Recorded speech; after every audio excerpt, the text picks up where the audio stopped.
hopefully we can recognize when something is in scientific notation versus when it is not in scientific notation at this point based on our previous examples. But now I want to know, how are we going to convert numbers that are not in scientific notation into scientific notation? So the first thing that you want to do is you want to move the decimal in your number to make it a number in between 1 and 10.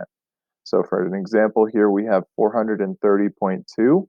If I move that decimal place 2 times to the left, I get 4.302.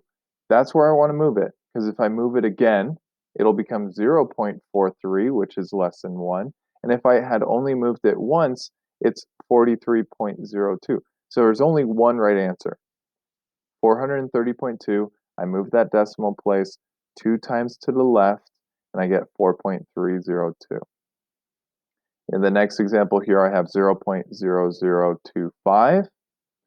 I'm going to move that decimal place to the right 1, 2, 3 times to get it to 2.5.